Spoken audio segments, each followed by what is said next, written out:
सभी आए। काफ़ी वक्त से एक हेल्थ डिपार्टमेंट से एक प्रेस कॉन्फ्रेंस नहीं हुई थी, तो काफ़ी लोग पूछ रहे थे कि हो क्या रहा है। तो मैंने कहा मैं करूँगी, तो आज वो दिन है और मैं तीनों विभागों के आज थोड़े से जो आने वाले वक्त में जो इनॉग्रेशंस, फाउंडेशंस और जो काम होने जा रहे हैं उनकी बारे में बातचीत करना चाहूँगी, जिसकी आई थिंक काफ़ी चर्चा हो रही है कि हेल्थ में पॉलिसीज़ चेंजेस क्या आ रहे हैं, क्या आप बेहतर क्या करने वाले हैं। तो मैं उसका एक गाइडलाइन लाई हूँ आज के दिन और मैं डिपार्टमेंट वाइज जाना चाहूँगी। तो शुरुआत में मैं हेल्थ के साथ स्टार्ट करें डॉक्टर साहब। तो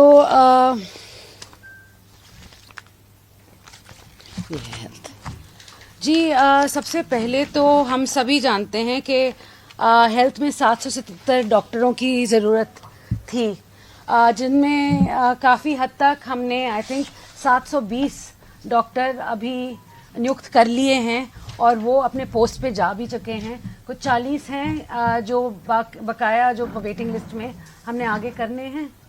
यस मैम। हाँ जी, उसके साथ साथ हमारी ये पॉलिसी रही कि हम पहले जो टर्शरी लेवल है उसको फुलफिल करेंगे। तो हमने सिविल अस्पतालों में जो भी वैकेंसीज थी उनको ज़्यादातर भरने की पूरी कोशिश की है आज के दिन। उसके साथ साथ बहुत सारी बिल्डिंगें हैं जिनका कंस्ट्रक्शन होना है। बहुत सारी बिल्डिंगें टोटली जर्जर हो चुकी हैं और पूरे प्रदेश में ये बात आती है कि देखिए हमारे को नई बिल्डिंगें चाहिए, सब सेंटर्स हों, पीएचसीज हों, सीएचसीज हों। हमने ये पॉइंट किया था कि कितने अस्पताल की जो बिल्डिंगें हैं या पीएचसीज की बिल्डिंग हैं, सब सेंटर्स की हैं, सो 785 फैसिलिटीज़ हैं जिनको हमें अक्रॉस द स्टेट फिर निर्माण करवाना है या रेनोवेशन करवाना है। उनमें से 534 हैं जिनकी हमारे को अप्रूवल मिल चुकी है। और मैं फिर से बोलना चाहूँगी, ये 534 जो हैं वो सब सेंटर्स भी हैं, वो पीएचसीज भी हैं, वो सीएचसीज भी हैं और जो सिविल अस्पताल हैं वो भी हैं। इसके साथ साथ 44 और फैसिलिटीज़ हैं जिनका अंडर प्रोसेस काम चल रहा है। हमारे गाइडलाइंस के तौर पे हमें आपको मालूम होगा, जब सब सेंटर्स और पीएचसीज की बात होती है तो पीएचसीज और सब सेंटर्स का जो गांव में होते हैं वो पंचायती राज देखता है उनका कंस्ट्रक्शन, और जो शहरों में होते हैं वो यूएलबी देखता है जी। तो ये रही कंस्ट्रक्शन की बात। अब सबसे बड़ा जो आज के दिन मेरे को लगता है, और अब हमारे सैनी जी की जो सरकार है, जब हमने बात की थी सीएम साहब से तो उनके भी दिल के बहुत करीब है कि हमारे एफआरयूज बहुत कम हैं, फर्स्ट रिस्पॉन्स यूनिट, और हम चाहते हैं कि एफआरयूज बनता है त्रिकोण से। पीडियाट्रिशियन होना चाहिए, एनेस्थीसियोलॉजिस्ट होना चाहिए और गायनेकोलॉजिस्ट सर्जन होना चाहिए। और काफ़ी वक्त से हमें ये त्रिकोण मिल नहीं रहे थे, अब धीरे धीरे मिलने लगे हैं और हमने काफ़ी जगह एफआरयूज नए खोल भी दिए हैं। मैं आपको बताना चाहूँगी कि 2014 में हमारे पास बस 41 एफआरयूज थे पूरे स्टेट में, जो आज के दिन 87 हो गए हैं। और आने वाले वक्त में भी ये एफआरयूज इंक्रीज ही होंगे। हर महीने हम 2 से 3 एफआरयू, पिछले हफ्ते ही 3 और एफआरयूज खुले हैं। तो हमारी यही हमारा इरादा भी ये है और हमारा सपना भी ये है कि हमारी एफआरयूज हर डिस्ट्रिक्ट में 3-4 जगह एटलीस्ट खुले हों। इसके साथ साथ ब्लड बैंक्स की भी बात चर्चा होती है कि सरकार के पास ब्लड बैंक्स नहीं हैं। हमने 2 नए ब्लड बैंक्स भी शुरू किए हैं, सिविल अस्पताल चरखी दादरी और पानीपत की।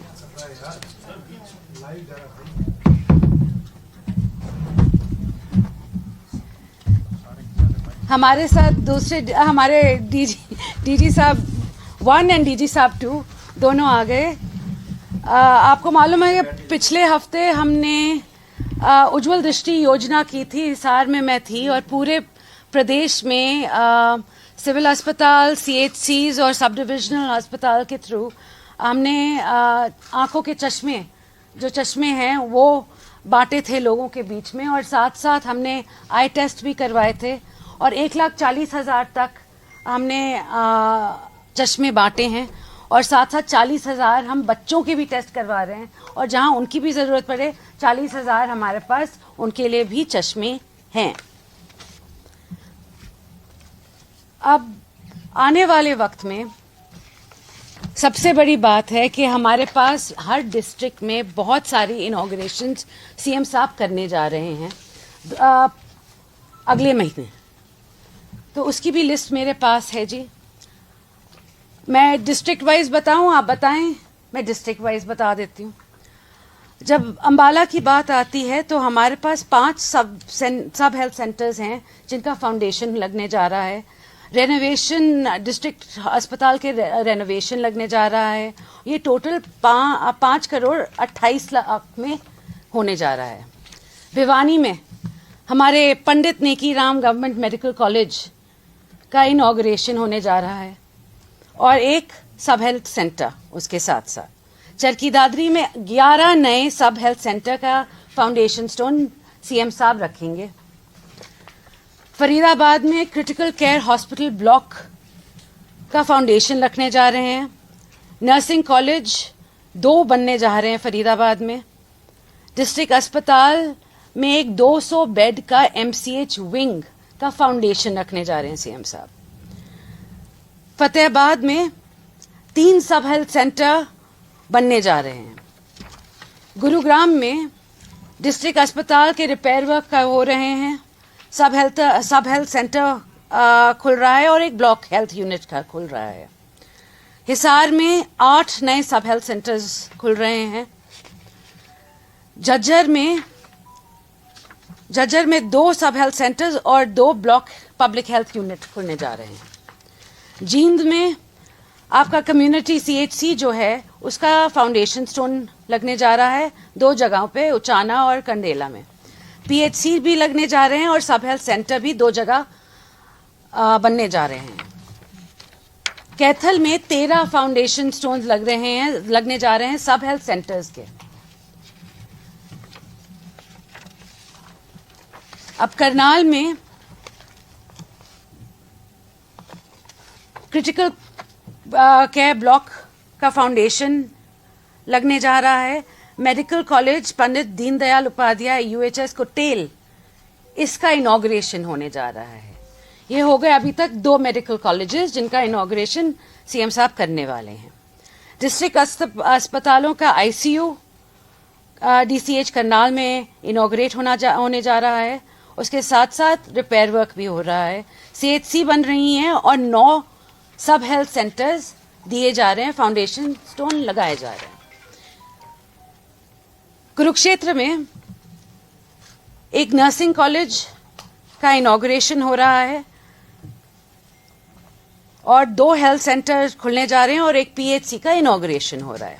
महेंद्रगढ़ में एक और, आप सभी जानते हैं, मेडिकल कॉलेज बन गया है कोरियावास में, उसका भी इनॉग्रेशन होने जा रहा है। और इसके साथ साथ नारनौल में एक ट्रॉमा सेंटर है, उसका भी इनॉग्रेशन सीएम साहब करने जा रहे हैं।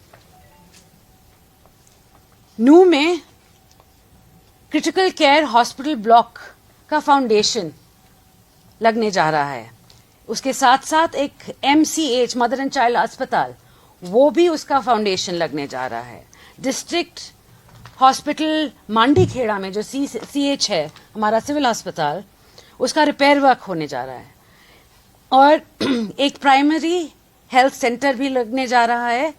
और इसके बाद सभी बोलते हैं कि हम मेवात का ख्याल नहीं रखते। सबसे ज़्यादा आज के दिन सब हेल्थ सेंटर जो खुलने जा रहे हैं वो है पूरे 21, वो नूह को मिलने वाले हैं।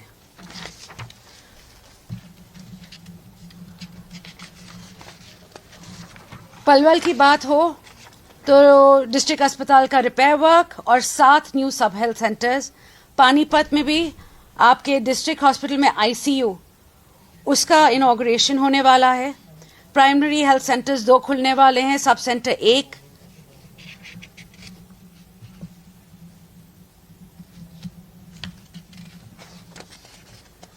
पंचकुला, यहाँ पे एक कॉलेज ऑफ नर्सिंग का इनॉग्रेशन, बिल्डिंग का इनॉग्रेशन होने वाला है।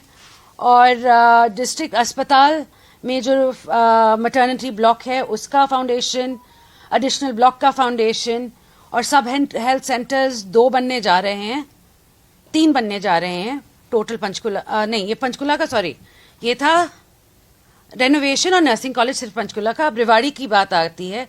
रेवाड़ी में सिविल अस्पताल का एडिशनल ब्लॉक बनने, फाउंडेशन करने जा रहे हैं सीएम साहब। मैटरनिटी ब्लॉक का फाउंडेशन करने जा रहे हैं सीएम साहब। और फिर साथ साथ सब हेल्थ सेंटर 3 देने जा रहे हैं रेवाड़ी डिस्ट्रिक्ट को। रोहतक डिस्ट्रिक्ट में मेडिकल कॉलेज का बेसिकली रेनोवेशन करने जा रहे हैं और हेल्थ ब्लॉक यूनिट 1 बनने जा रहा है। सिरसा, मैं कहूंगी नू नहीं, आई थिंक सिरसा में सबसे ज्यादा पब्लिक सब हेल्थ सेंटर्स हैं, कुछ आई थिंक 25 या 26 हैं। पूरे सिरसा में 26 से 30 सब हेल्थ सेंटर्स बनने जा रहे हैं। Sonipat critical care block foundation Khanpur कला में, और डिस्ट्रिक्ट अस्पताल में एक MCH यूनिट का फाउंडेशन स्टोन, और बाकी रिपेयर वर्क। और सब हेल्थ सेंटर्स 5 मिल रहे हैं सोनीपत को। ये थी बड़े बड़े शब्दों में हेल्थ की। ये एक ही दिन करेंगे मैम? हाँ जी, हाँ जी। अभी तो प्लान यही है, वो सीएम साहब की तरफ से आपको 2 मेडिकल कॉलेज हैं। 3 हैं। 3। हाँ जी। ये इस एकेडमिक सेशन से तो नहीं आ रहे? इनॉग्रेशन हो रही है इन तीनों की। जी, अभी हम क्या कर रहे हैं, हम कोशिश कर रहे हैं ज़्यादा से ज़्यादा हम डॉक्टर्स, प्रोफेसर्स, असिस्टेंट प्रोफेसर्स वहाँ पे कार्यरत करें ताकि हम जल्द से जल्द खोल सकें। नेक्स्ट से हुआ? हाँ जी, 26-27 से हुआ। 26-27 से ही होगा। मगर अगर हम काम आपने वो करवा दिया मैम, एक का इंस्पेक्शन कोरियावास का इंस्पेक्शन हो गया है, भिवानी का होने को है। हाँ जी, दोनों का हो गया। चलिए, बहुत बढ़िया। मगर स्टूडेंट्स कब तक करेंगे? इंस्पेक्शन की रिपोर्ट आती है मैम, तो अगले साल ही आएंगे। तो वो तभी मैं बोल रही हूँ ना, अगले साल ही हो सकता है, ये तो इस साल नहीं हो।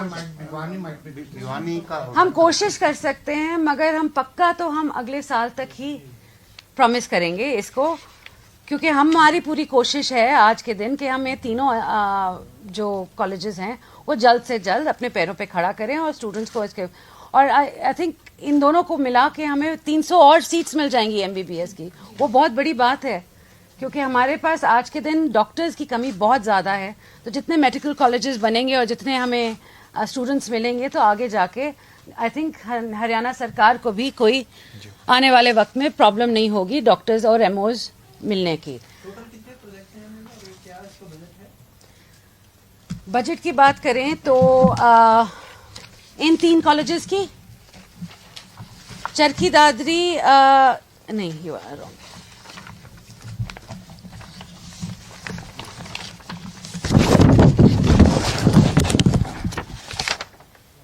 नहीं, ये सारे प्रोजेक्ट्स की, सिर्फ कॉलेजेस की, पूरे की 2256.30 करोड़ इनॉग्रेशन की है, और फाउंडेशन की 594 करोड़ 50 लाख 594 करोड़ 50 हजार।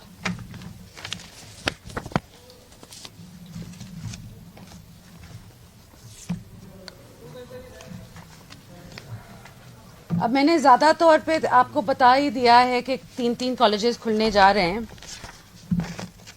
मगर जहां MER की बारी आती है तो मैं बताना चाहूंगी कि 2014 में हमारी पूरी टोटल MBBS सीट्स होती थी 700, ये आप सभी को मालूम होगा। आज के दिन वो 2185 हैं, और टोटल PG सीट्स होती थी 289, और आज वो 874 MD/MS हैं और डिप्लोमा और DNB 169 है। डेंटल कॉलेजेस आज के दिन टोटल BDS सीट्स 950 हैं, MDS सीट्स 250 हैं। फिजियोथेरेपी कॉलेजेस की 1476 BPT सीट्स हैं और MPT सीट्स 421 हैं। टोटल नर्सिंग सीट्स आज के दिन, और मैं ये सबका ANM, GNM, BSc, MSc, PB, NPCC सबको मिला के 13,011 हैं, जो पहले इससे कुछ 20 या 30% पे ही हुआ करती थी।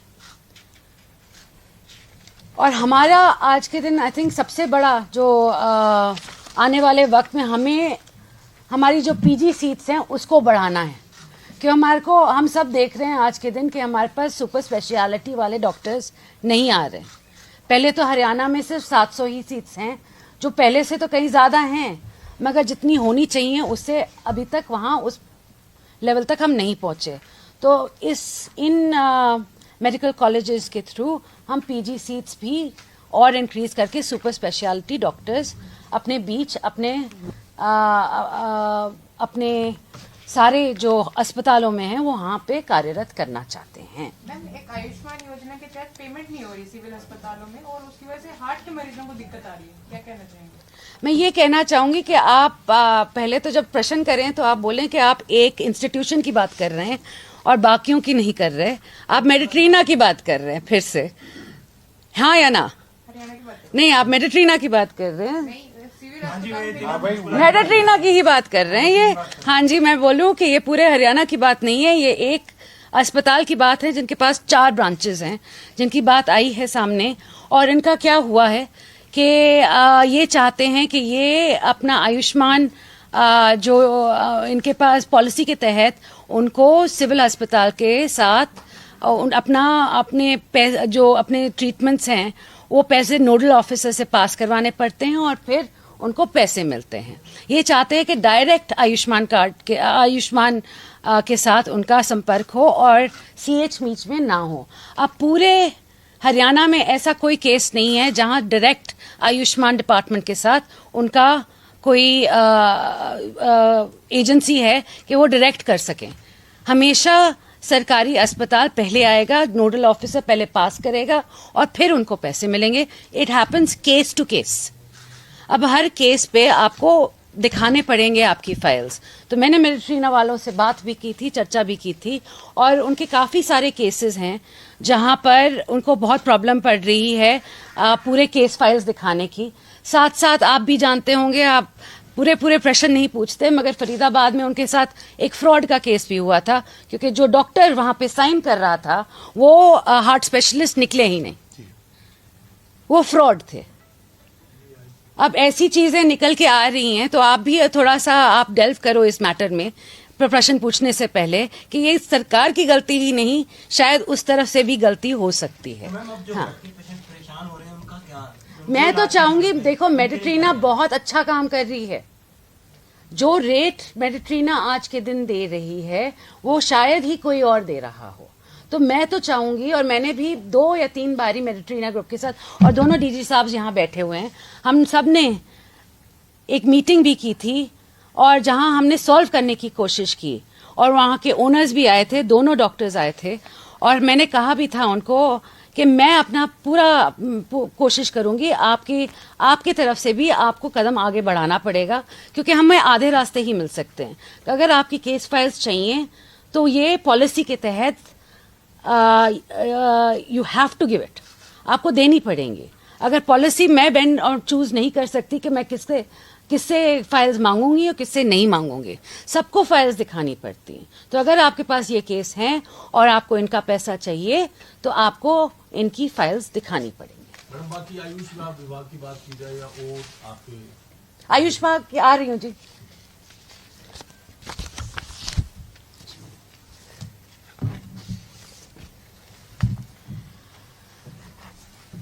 सबसे पहले तो आयुष विभाग का सबसे बड़ा आज के दिन आई वुड से सैनी साहब की सरकार का जो सपना है वो कुरुक्षेत्र की जो यूनिवर्सिटी बनने जा रही है वो है।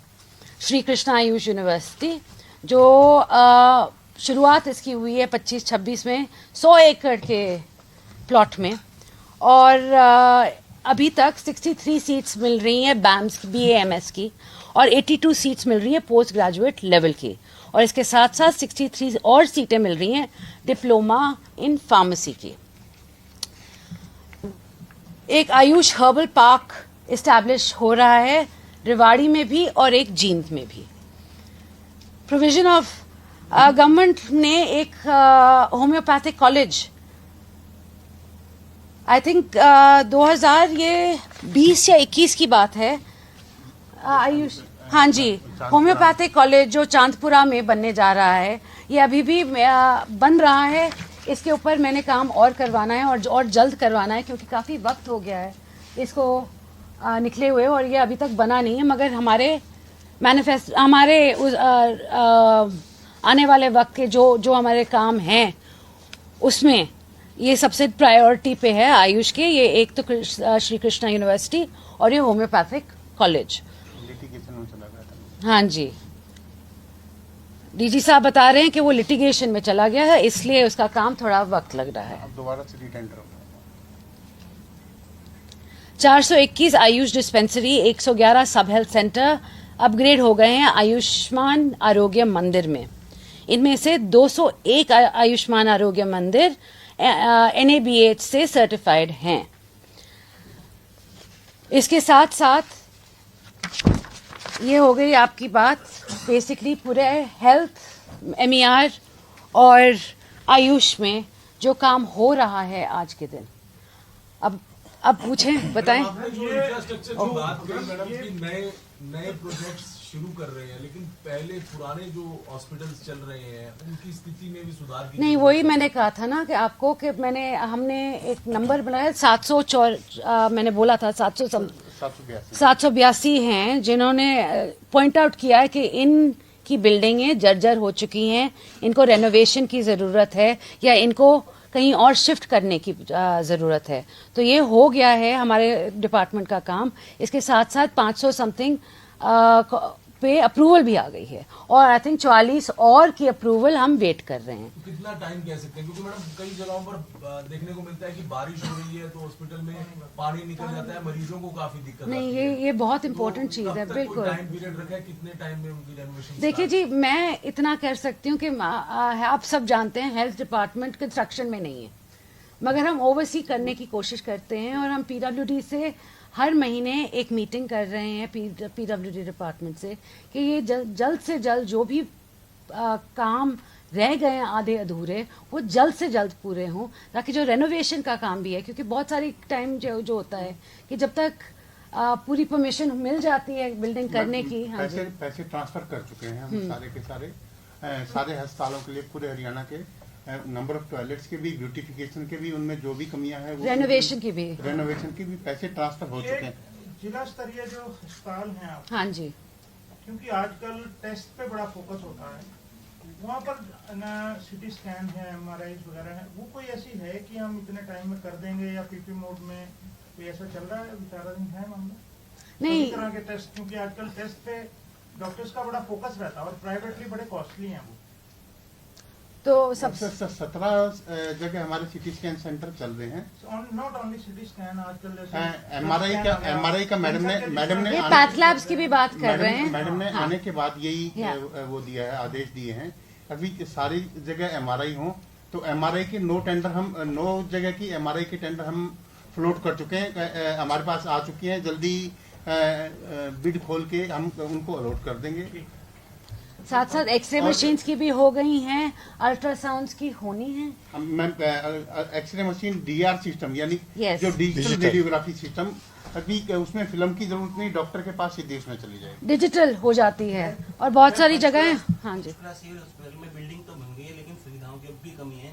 मरीज एडमिट हो रहे हैं तो पंखा भी अपना घर से लेके आ रहे हैं कि यहाँ पे गर्मी लगेगी, इसलिए पंखे भी लगे हुए हैं खुद के, उनके टेबल फैन भी, और बाथरूम में जाने की जगह ही नहीं है। व्यवस्था बहुत खराब है, सफाई नहीं हो पा रही है। और सबसे बड़ी बात ये मैम, देखिए मैडम ने आके सबसे पहले एक जो विजिट किया था यमुनानगर में, और उसके बाद पंचकुला में विजिट किया मैडम ने, और नंबर नहीं देखो बाथरूम सुधार, नंबर ऑफ बाथरूम आपको पता है, फुटफॉल लगभग पंचकुला में 5000 के आसपास पेशेंट डेली अच्छा, फुटफॉल को तो देखिए हमारा इतना बड़ा इंफ्रास्ट्रक्चर है, हम ये बात तो वहाँ तो आप खुद ही झूठ ले सकते हैं कि 5000 अगर लोग आ रहे हैं तो वो जी, मैं एक चीज मैं कहूँ, एक चीज ये बहस बन जाएगी। मैं बता दूं, एक सबसे ज्यादा डॉक्टर्स आज के दिन पंचकुला में ही कार्यरत हैं पूरे हरियाणा में।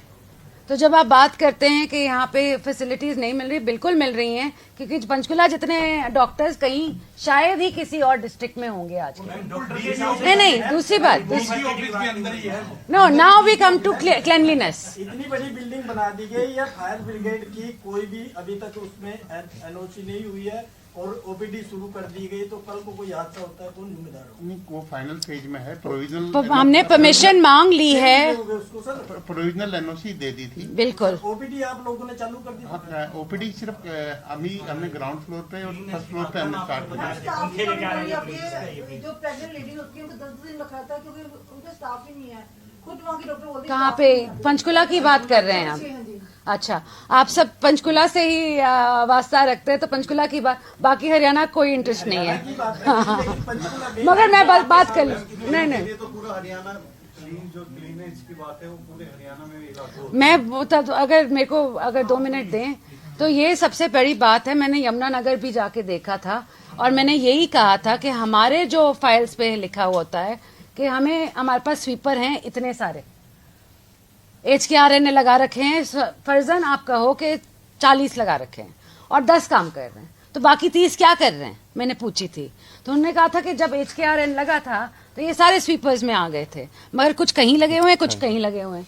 या तो उन्हीं को 40 को आप काम करवाओ। तो आपको हॉस्पिटल में तो एक दिन मिलता ही हो, तो कहीं आपको पहले आउटसोर्सिंग पे ठेकेदार ने कोई काम लगा रखे थे, अब वो कोई डाटा एंट्री ऑपरेटर का काम कर रहे हैं साल में ही। जियो फेंसिंग वाला कोई सॉल्यूशन नहीं, see geo fencing also, first let's finish this, I will say this at the end of the day. मेरे लिए बहुत प्रायोरिटी है क्लेanलीनेस। बाथरूम, शौचालय साफ होने चाहिए, जितनी भी फुटफॉल हो, मगर बाथरूम साफ मिलने चाहिए। तो आने वाले वक्त में आप देखेंगे ये मेरी प्रायोरिटी है, और मैं आपको आश्वस्त करना चाहती हूँ कि आगे चल के आपको बेहतर सिचुएशन मिलेगी अस्पतालों में।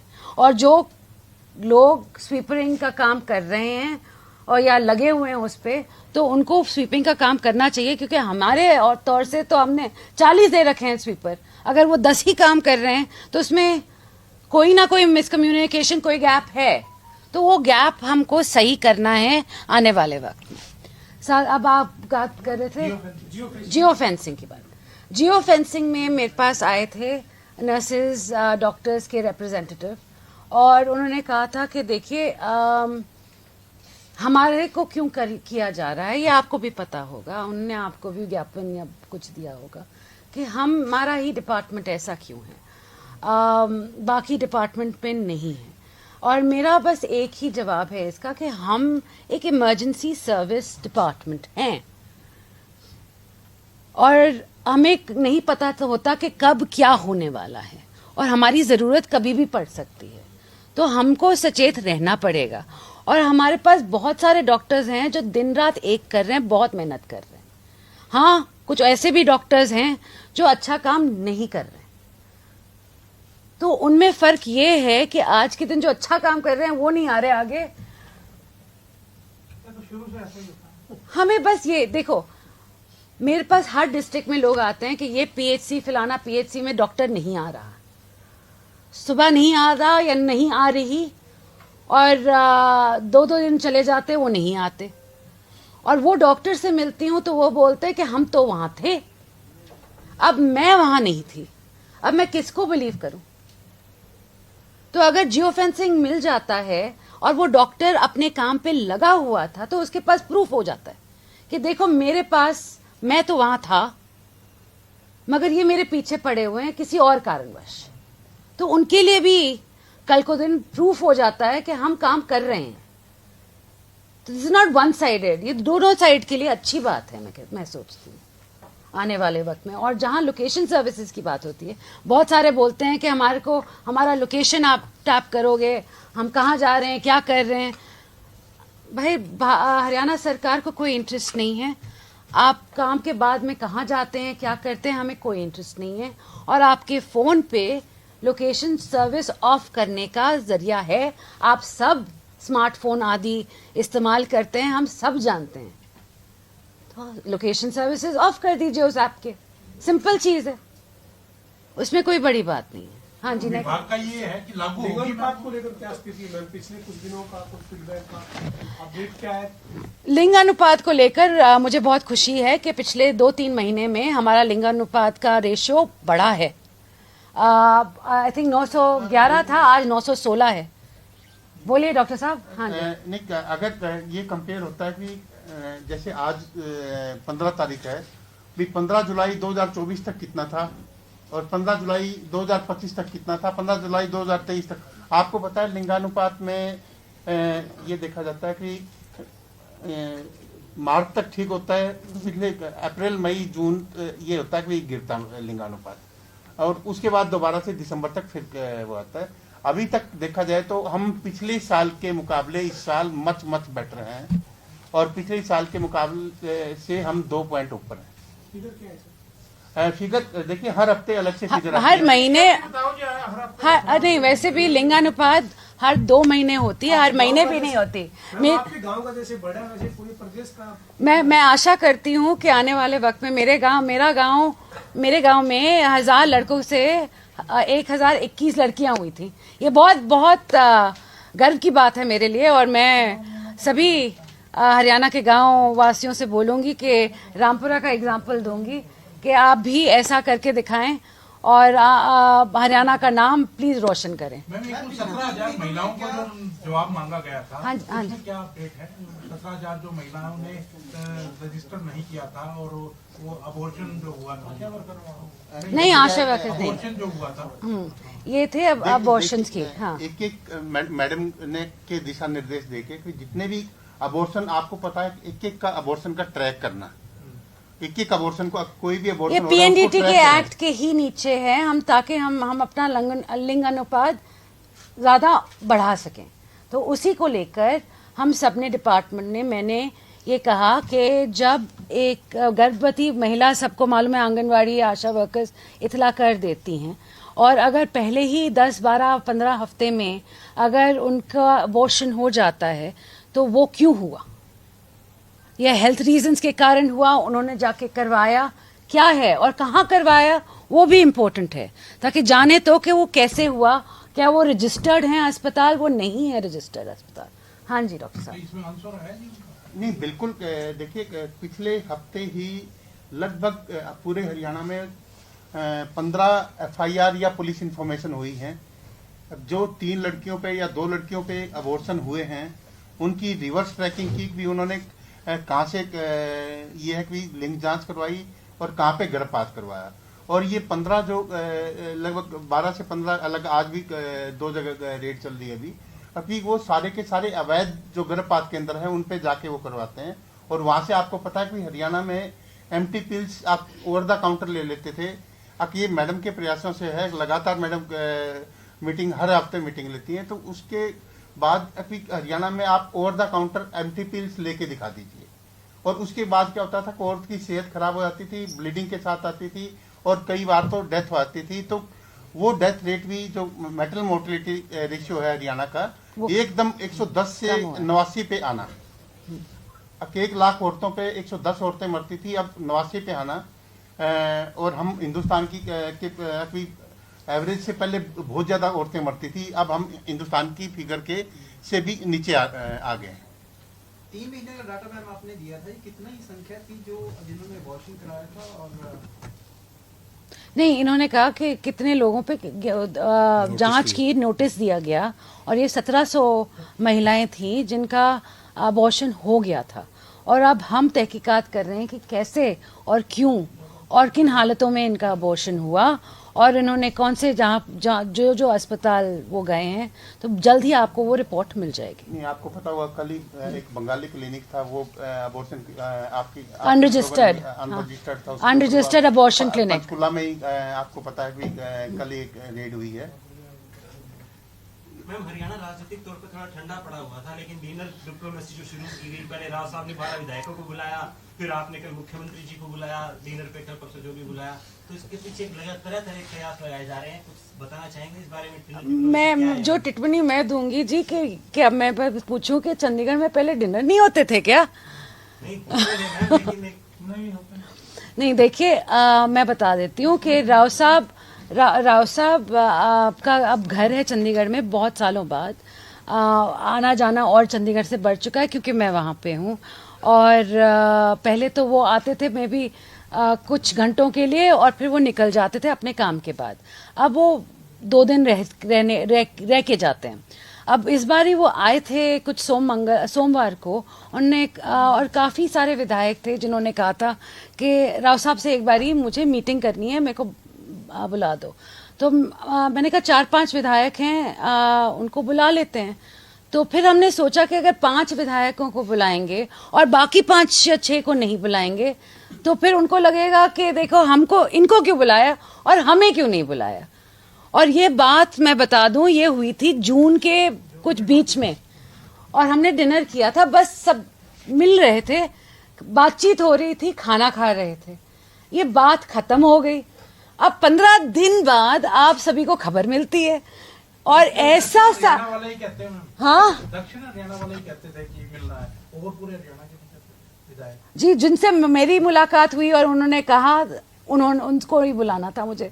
अब बाकियों को बोलो, मैं उनको भी बुला दूंगी। अब तो सारे आने को तैयार हैं।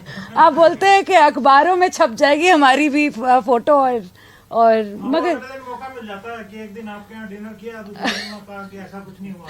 देखो कुछ हो तो बताने लायक तो हम बताएं, मगर कुछ बताने लायक है ही नहीं। डिनर पे क्या होता है भैया? खाना होता है, बातचीत होती है, कैसे हो, कोई काम है हम कर सकते जी। हमारी तो यहाँ नहीं होती। और हमारी, मैं बता दूं, 50 साल हो गए मेरे पिताजी की राजनीति को, हमने कभी पीछे से वार नहीं किया। हम जो भी करते हैं बिल्कुल सामने से करते हैं।